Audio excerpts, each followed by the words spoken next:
The streets of Karachi are never quiet. Horns blare. Vendors shout. The smell of roasted corn mixes with the smoke of rickshaws and the sharp chill of survival. In the middle of it all, unnoticed by most, sat a little girl with tangled hair and bruised feet, holding tightly to her younger brother under the flyover near Saddar. Her name was Areeba. She didn't beg.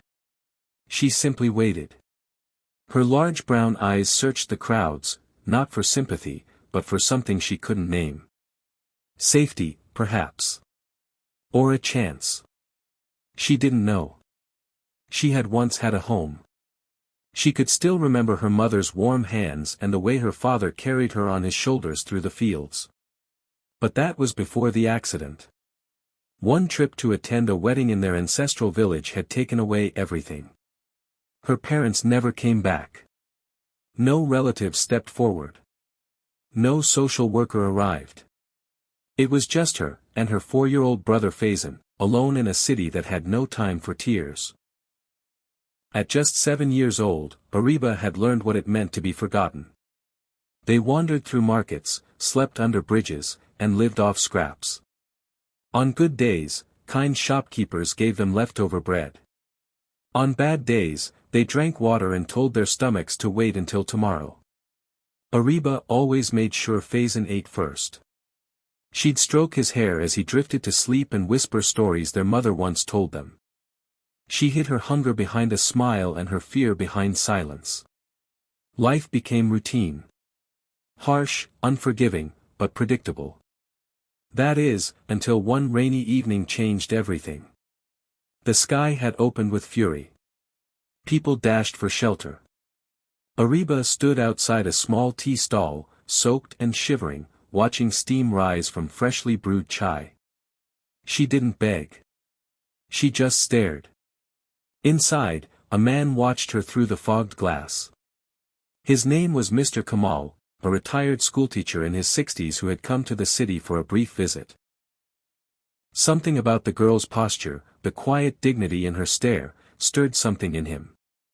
She reminded him of the daughter he'd lost to illness years ago. He walked out, umbrella in hand, and approached her. "Beta, would you like a cup of tea and some biscuits for your brother?" he asked gently. She didn't respond at first. Suspicion was a skill she had mastered. But Faizan looked up at her, eyes wide and hopeful. She nodded. They sat on the damp wooden bench. She carefully cooled the tea before letting Faizan drink. She hadn't touched hers. "You don't want any?" Kamal asked. She looked up, her voice barely audible. "He's small. He needs it more." That one sentence made Kamal sit down beside them. He asked their story. Areeba was hesitant, but something in his calm demeanor made her speak. When she finished, he simply nodded and said, "Come with me. I can give you shelter. No tricks. Just a safe place to sleep. And if you want, I can teach you." It took her 3 days to trust him. But she did. His small flat had 2 bedrooms, one of which he gave to the children. That night, Areeba slept in a real bed for the first time in years. She cried quietly, but not from fear, from unfamiliar comfort. The next morning, Kamal began teaching her the alphabet. Areeba listened like her life depended on it. Perhaps, in many ways, it did. Within weeks, she was reading simple sentences. Within months, she was helping Faizan learn, too. Kamal saw in her a fire he'd seen in few students before. She wasn't just smart, she was desperate to rise. He enrolled her in a nearby government school and convinced the principal to waive the fees. She went, head held high, in oversized donated shoes and a stitched-up uniform. Other students mocked her accent, her silence, her old bag.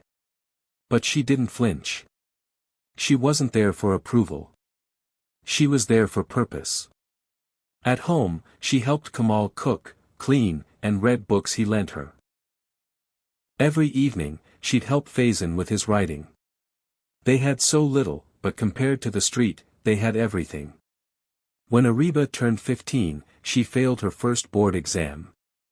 That night, she locked herself in the room and cried harder than she had since her parents died.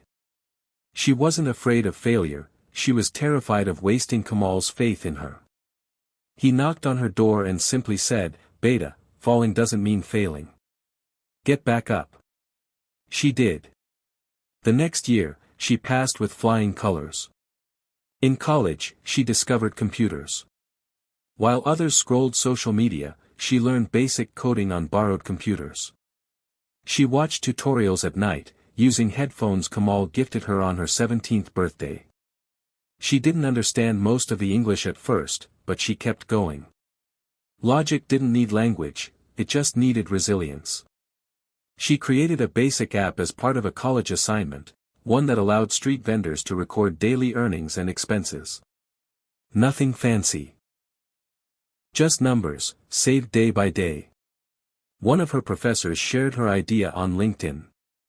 A week later, she received an email from a small nonprofit. They were interested. Areeba couldn't believe it.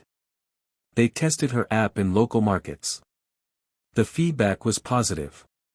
She improved it. Then came the investor. "I read about your app. It's solving a real problem. If you're serious about scaling it, I can help." She took a deep breath, and said, "I'm serious."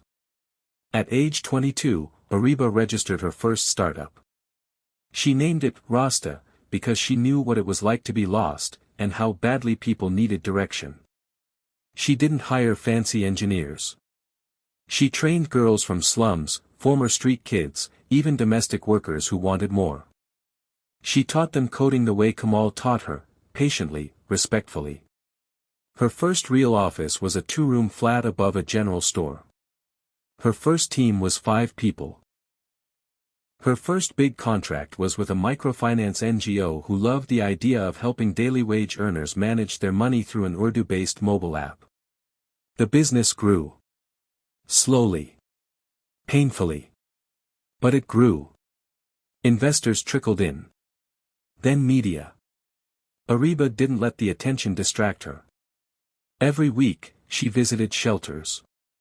Not as a founder or CEO, but as a reminder, to herself and to others, of where she began. At 27, Areeba moved into a proper office building. She sat in a corner office with glass windows and potted plants. Every Friday, she signed paychecks. She looked at each name. Each story. Some had been homeless. Some had escaped abuse. Some had never held a job before. Now, they were accountants, developers, and trainers, building a product that helped thousands.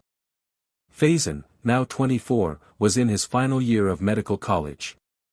On the day he got his internship, he called her in tears. "Aapi. I couldn't have done it without you. You were always meant for this," she whispered.